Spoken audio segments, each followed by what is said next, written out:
اعوذ باللہ من الشیطان الرجیم بسم اللہ الرحمن الرحیم الحمد للہ رب العالمین الرحمن الرحیم والصلاة والسلام علی سید الانبیاء والمرسلین امام المتقین خاتم النبیین سیدنا و مولانا محمد وعلی آلہ و اصحابہ اجمعین۔ سورۃ الحجر قرآن مجید کی یہ جو سورہ ہے، اس میں سب سے پہلے جو ذکر ہوا ہے وہ ان لوگوں کے بارے میں ہوا ہے جو حضور اکرم صلی اللہ علیہ وسلم کو معاذ اللہ استغفر اللہ مجنون کہا کرتے تھے اور قرآن مجید کا مذاق اڑایا کرتے تھے۔ یہ جرم بہت بڑا جرم ہے۔ آپ آج بھی دیکھ لیجئے کہ حضور اکرم صلی اللہ علیہ وسلم کی شان میں گستاخی کرنے والے جتنے بھی لوگ ہیں، وہ یا ان کا انجام انتہائی برا ہوتا ہے اور یا ان کو ہدایت نصیب ہو جاتی ہے۔ ابھی پچھلے کچھ عرصے میں بھی دیکھیے بہت سے ایسے لوگ ہمیں نظر آئیں گے یورپ میں کہ فلاں صاحب نے گستاخانہ فلاں بات کہہ دی، گستاخانہ فلاں چیز بنا دی، یا فلاں بات گستاخانہ لکھ دی، اور بعد میں پتہ چلا کہ سال 2 سال بعد 5 سال بعد 10 سال بعد پتہ چلا کہ وہ صاحب تو مسلمان ہو گئے۔ یہ تو ان صاحب کی بڑی خوش قسمتی ہے کہ اللہ تبارک و تعالی نے ان کو سزا دینے کی بجائے ہدایت سے نواز دیا، ورنہ حقیقت یہ ہے کہ حضور اکرم صلی اللہ علیہ وسلم کے بارے میں کسی بھی قسم کی کوئی بات کرنا، ایک چیز خیال رہے کہ قرآن مجید جو ہے یہ ایک ایسا پیغام ہے جو اب رہتی دنیا تک قائم ہے۔ اس میں یہ نہیں ہو سکتا کہ ہم کہیں کہ اب زمانے کے حساب سے کسی استغفر اللہ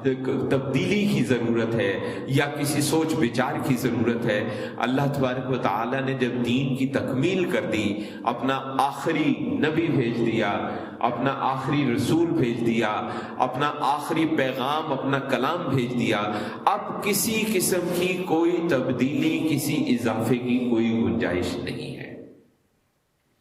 ہاں ایسے معاملات جو براہ راست قرآن سے اور حدیث میں نہیں ہیں اور حالات کے مطابق اس میں غور و فکر کی ضرورت پیش آتی ہے، تو پھر ہمارے فقہا موجود ہیں جو کہ اس معاملے پہ بیٹھتے ہیں اور اس کا کوئی نہ کوئی حل قرآن و حدیث کی روشنی میں ترتیب دیتے ہیں۔ یعنی یہ طے پا گیا کہ تا قیامت اب اس دنیا میں جتنے بھی معاملات ہوں گے وہ سارے کے سارے معاملات قرآن اور حدیث کی روشنی میں ہوں گے۔ کوئی ایسی چیز جو قرآن و حدیث سے ٹکرا جائے وہ براہ راست اسلام سے ٹکرا جاتی ہے۔ وہ کفر کا نظام ہو سکتا ہے، وہ کفر کا فیصلہ ہو سکتا ہے، لیکن وہ اسلام کے لیے قابل قبول نہیں ہو سکتا، اور دین اسلام کو ماننے والے ادنا سے ادنا مسلمان کے لیے بھی قابل قبول نہیں ہو سکتا۔ تو یہ جو کہا گیا حضور صلی اللہ علیہ وسلم کو کفار مکہ اور مشرکین مکہ اور بہت سے لوگ ان پہ الزام لگاتے تھے، استغفر اللہ جادو کا، استغفر اللہ جنون کا، اور یہ خالی ان پہ نہیں، آپ قرآن مجید کو اٹھا کے دیکھیے تو آپ دیکھیں گے کہ ہر نبی پہ ان کی قوم جو ہے اسی قسم کے الزام دیتی رہی ہے۔ تو قرآن مجید میں بڑا واضح، قرآن ایک بڑی واضح کتاب ہے، بڑی سیدھی آسان سمجھ میں آنے والی کتاب ہے، اس میں کسی قسم کا کوئی ابہام نہیں ہے۔ جہاں پہ متشابہات ہیں وہ متشابہات ہم جانتے ہیں کہ کیا ہے، ورنہ باقی سب باتیں محکمات ہیں اور ہمیں محکمات کو پکڑنا ہے اور چلنا ہے۔ تو قرآن میں بڑا واضح طور پہ ہمیں معلوم ہو گیا کہ یہ ایک آسان کتاب ہے، سب کے سمجھ میں آنے والی کتاب ہے۔ اس کی جو گفتگو ہے، اس کا جو کلام ہے وہ اللہ کا کلام ہے، یہ کسی مجنون کی باتیں نہیں ہیں، اور یہ وہ کلام ہے جس کی حفاظت کا اللہ تعالیٰ نے خود دعویٰ کیا ہے، وعدہ کیا ہے۔ اب اس کی حفاظت کے لیے چونکہ عالم اسباب ہے تو عالم اسباب میں جس قسم کے اسباب کی ضرورت ہے اللہ تبارک و تعالی ہر دور میں اس طرح کے اسباب پیدا فرما دیتا ہے۔ اگر اس کے متن کی بات کریں تو اللہ تبارک و تعالیٰ نے جو اسباب پیدا کیے اس میں حفاظ ہے ماشاءاللہ، اور اس میں کتابت ہے ماشاءاللہ۔ اور اگر اس کے فہم کی بات کریں تو اس کے اندر پھر اللہ تبارک و تعالیٰ نے ہمارے علماء کرام کو اور ہمارے محققین ہیں ان کو بطور سبب جو ہے وہ اختیار کیا اس دنیا میں، کہ جو اس قرآن کو پڑھتے ہیں، اس کے پیغام کو سمجھتے ہیں اور اس کے پیغام کو آگے پھیلاتے ہیں۔ اور حقیقت تو یہ ہے کہ قرآن مجید کے ہر مسلمان پہ جو فرائض ہیں، 4-5 فرائض ہیں، اس میں یہ شامل ہے کہ ہر مسلمان پر لازم ہے کہ قرآن کو نہ صرف پڑھے بلکہ اس کو سمجھنے کے علاوہ اس پہ عمل کرے اور پھر اس کو آگے بھی پھیلائے۔ ہاں اگر حفظ کر لیتا ہے تو سبحان اللہ، تو بڑی کمال کی بات ہے، لیکن بنیادی ظاہر ہے ہر مسلمان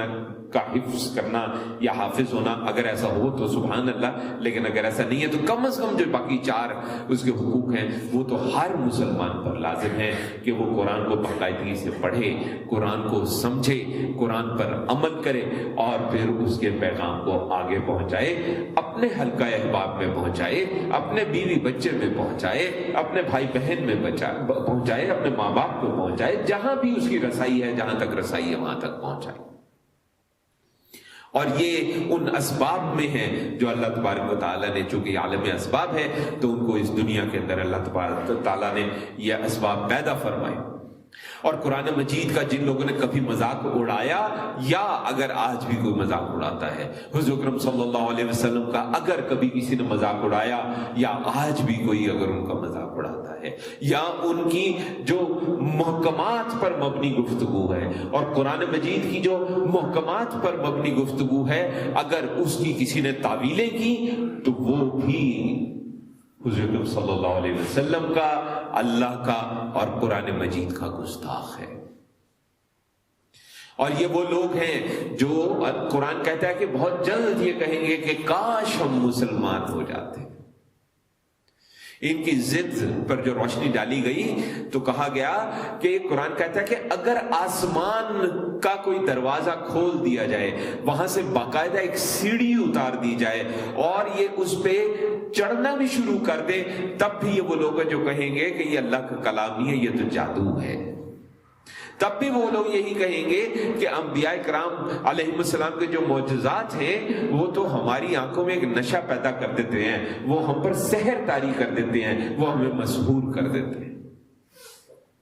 لیکن چونکہ اللہ تبارک و تعالیٰ نے نہ صرف یہ کہ اس عالم اسباب میں اسباب پیدا فرمائے، بلکہ اللہ تبارک و تعالیٰ نے ہر قسم کے شخص کے لیے حجت تمام کا بھی اہتمام کیا ہے۔ کوئی یہ نہیں کہہ سکے گا کہ میرے پاس یہ پیغام پہنچا نہیں تھا۔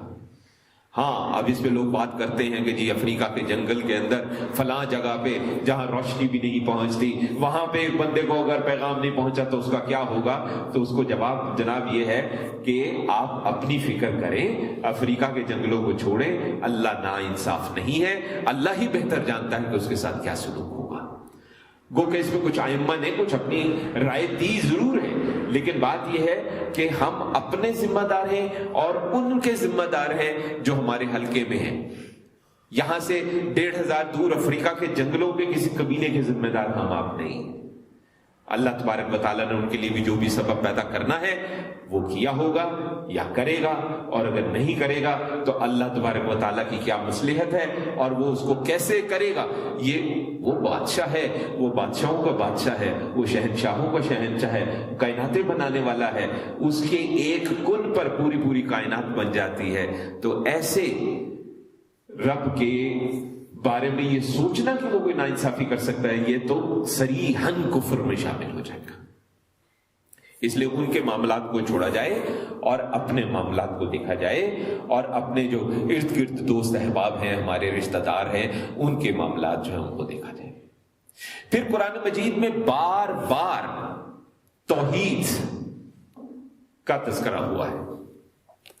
توحید پر بار بار دلائل پیش کیے گئے ہیں۔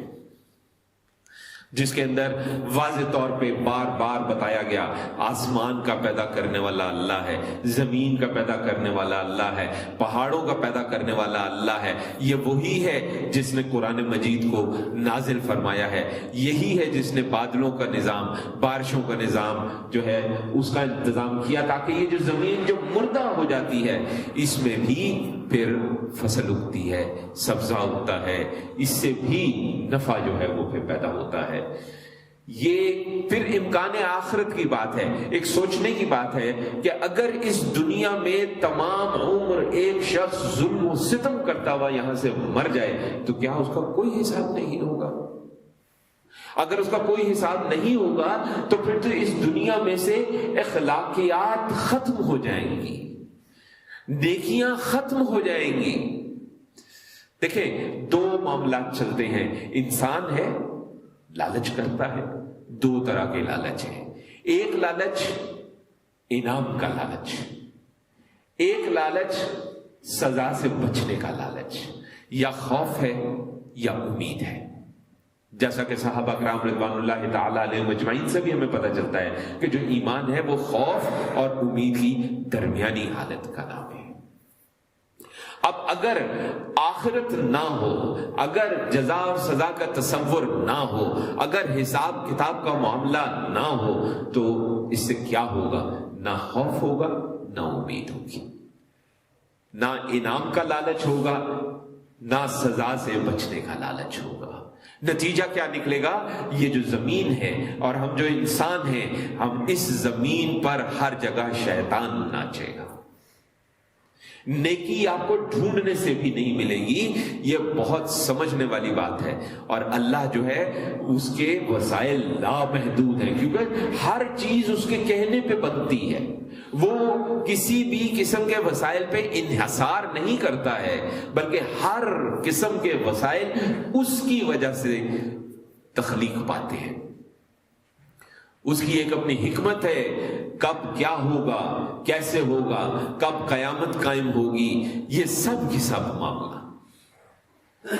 اسی طرح زمین کو کب خشک کرنا ہے، کب زمین کو تر کرنا ہے، کب کسی پر کو عذاب ڈالنا ہے، کب مردوں کو زندہ کیا جائے گا، یہ سب کی سب باتیں ایک بس ذہن میں رکھیں کہ اللہ انصاف کرنے والی ذات ہے۔ اس لیے ایسی کسی بات کو ذہن میں اور دل میں لانے کی کوشش نہ کریں، اگر آتی ہے تو فوری طور پہ لا حول ولا قوت الا باللہ پڑھیں اور اللہ تبارک و تعالیٰ سے معافی طلب کریں، معذرت طلب کریں، استغفار کریں، یہاں تک کہ ہم اس جو وسوسہ ہے جو شیطان کی کوشش کی وجہ سے ہمارے دل و دماغ میں آیا ہے اس سے ہماری جان چھوٹ جائے۔ اب اسی طرح تمام معاملات دیکھ لیجئے، قرآن مجید نے جو پچھلے انبیاء ہیں، انبیاء کرام علیہم السلام، حضور صلی اللہ علیہ وسلم کی جو ولادت مبارک ہے اس دنیا کے اندر، اس سے پیچھے جو آئے ہیں اور جو اقوام آئی ہیں ان سب کے حوالے سے دیکھیے، پورا کا پورا قصہ ہمیں قرآن مجید میں کہیں پہ بہت تفصیل کے ساتھ، کہیں پہ مختصر بیان کیا گیا ہے۔ جنات کو پیدا کیا گیا، آگ سے پیدا کیا گیا۔ یہ جو ابلیس ہے یہ بھی قوم جنات سے ہے، قرآن ہمیں کہتا ہے۔ اس بحث میں جو لوگ پڑھتے ہیں کہ وہ جن تھا یا فرشتہ تھا، قرآن نے کہہ دیا کہ وہ جنوں میں سے تھا تو وہ جنوں میں سے تھا، اس میں کوئی بحث نہیں۔ اس نے جو اختیار اللہ تبارک و تعالیٰ نے دیا جنات کو، اس کا غلط فائدہ اٹھایا، آدم کو سجدے سے انکار کیا، گستاخی کی، تکبر کیا، اور تکبر میں اس انتہا کو پہنچ گیا کہ اللہ کو اس نے کہا کہ مجھے مہلت دے، میں تا قیامت تیری اس مخلوق کو گمراہ کرتا رہوں گا۔ اور اللہ نے بھی کیا کہا کہ جو میرے بندے ہیں ان پر تیرا زور نہیں چلے گا۔ یہ وہ لوگ ہیں جو توحید کی جو صراط مستقیم ہے، یہ جو سیدھا راستہ ہے، یہ اس پر قائم ہے۔ اس کے علاوہ جو لوگ ہیں وہ تو بہکے ہوئے لوگ ہیں۔ اور سب سے آسان، ہم نے پچھلی نشست میں بھی قرآن مجید کی جو سورہ دیکھی تھی ابراہیم، اس میں بھی ہم نے یہ عرض کیا تھا کہ جب بھی کوئی یہ کہتا ہے کہ میں فلاں کی وجہ سے بہک گیا تھا تو اس کا جواب صرف ایک ہے، کیوں؟ تمہارے پاس دماغ نہیں تھا، تمہارے پاس دل نہیں تھا، تمہارے پاس علم نہیں تھا، تمہیں سوچا کیوں نہیں تم نے کہ یہ جو کہہ رہا ہے وہ ٹھیک کہہ رہا ہے یا غلط کہہ رہا ہے؟ شیطان کے بہکاوے کی بھی اگر بات آئے گی تو وہاں بھی یہی ہوگا کہ تمہارے پاس اللہ نے اپنی کتاب بھیجی، اپنا نبی بھیجا، اپنے رسولوں کو بھیجا، انبیاء کو بھیجا، پھر تم کیسے بہک گئے؟ یہ کسی دوسرے پر بات ڈالنا، چاہے وہ شیطان ہو یا چاہے کوئی انسان ہو، یہ انسان کا کام نہیں ہے۔ آپ ذرا غور کریں کہ وہ جو واقعہ ہے کہ جو قرآن مجید میں بیان ہوا کہ جب حضرت آدم علیہ السلام کو سجدے کا جو حکم ہوا تمام فرشتوں کو اور اس جن کو، تو انہوں نے سب نے سجدہ کیا لیکن اس جن نے نہیں کیا۔ اب اس میں دیکھیے کہ آگے جن جو ہے، یہ جو ابلیس ہے، اس نے کیا کہا؟ اس نے سارا الزام اپنے اوپر نہیں لیا، سارا الزام اس نے رب پہ ڈال دیا اور اپنی آگ سے بنے ہونے کو تکبر بنا لیا۔ لیکن حضرت آدم علیہ السلام نے کیا کیا کہ انہوں نے اللہ سے استغفار کیا، انہوں نے اللہ سے معذرت کی، انہوں نے جو کوتاہی ہوئی اس کوتاہی کا اقرار کیا۔ میرے استاد، میرے شیخ رحمت اللہ علیہ فرمایا کرتے تھے کہ ایک شیطنیت ہے اور ایک آدمیت ہے۔ آدمیت یہ ہے کہ انسان اللہ کے سامنے اقرار کرے کہ یا اللہ مجھ سے غلطی ہوئی ہے، مجھ سے کوتاہی ہوئی ہے، مجھ سے گناہ ہوا ہے، مجھ سے یہ کمزوری سرزد ہوئی ہے، یا اللہ میں معافی طلب کرتا ہوں، یا اللہ مجھے اذن توفیق دے، مجھے معافی بھی فرما اور اذن توفیق دے کہ میں آئندہ یہ غلطی نہ کر سکوں۔ لیکن شیطنیت کیا ہے؟ شیطنیت یہ ہے کہ نہیں، میں نے تو کچھ غلط نہیں کیا، میں تو بہک گیا تھا،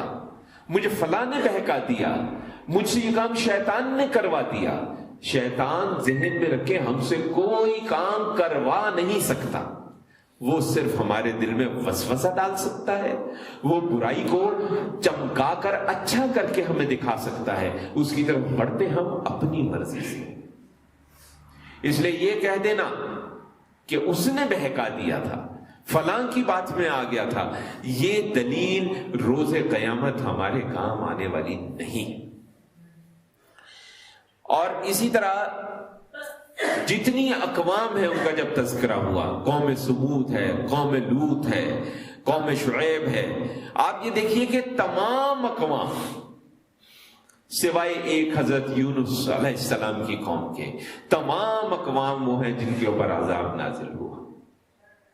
کسی بھی نبی کا اپنی قوم سے، ایک حدیث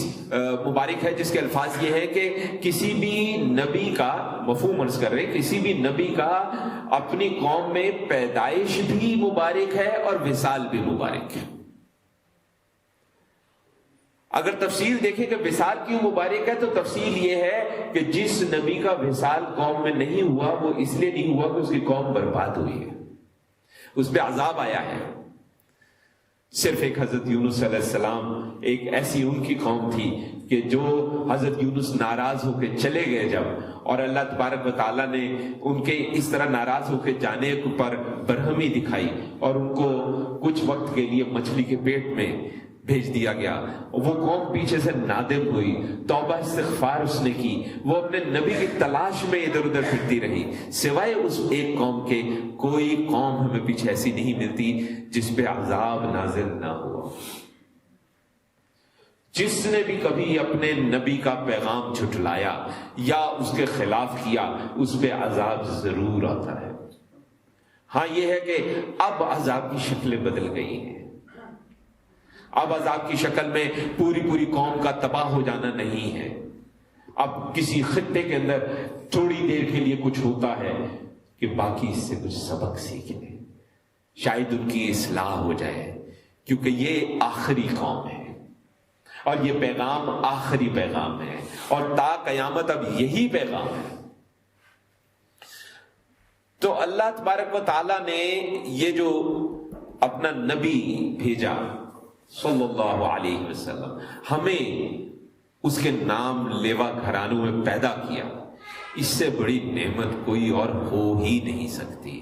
اسی لیے قرآن مجید میں ہمیں پتہ چلتا ہے کہ بار بار رسول اللہ صلی اللہ علیہ وسلم کو ایک ہی بات فرمان ہوا اللہ کا، وہ یہ ہوا کہ جتنا بھی الزام ان پہ لگائے جاتے ہیں، جتنا بھی ان کا مذاق اڑایا جاتا ہے، ان سب کے معاملے میں کہ وہ صبر سے کام لیں، تبلیغ سے کام لیں، اچھے طریقے سے تبلیغ کریں، مخالفین جو ہیں ان کے معاملات میں درگزر سے کام لیں، اور دنیا میں مخالفین کو جو مال و دولت اور عیش و عشرت نصیب ہے اس کی طرف آنکھ اٹھا کر بھی نہ دیکھیں، مومنین کے ساتھ نرمی سے جو ہے وہ نرمی کا سلوک کریں۔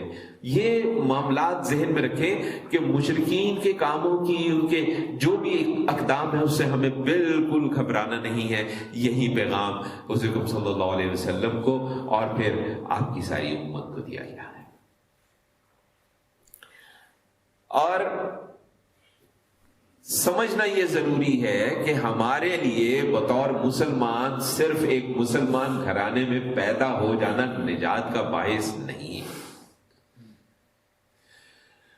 جس گھرانے میں پیدا ہوئے وہ جس کے نام لیوا ہے اس کی اطاعت کرنا، اس کی اتباع کرنا، یہ ہمارے لیے نجات کا باعث ہے۔ فرائض و واجبات کو مضبوطی سے پکڑے رکھنا ہمارے لیے نجات کا باعث ہے،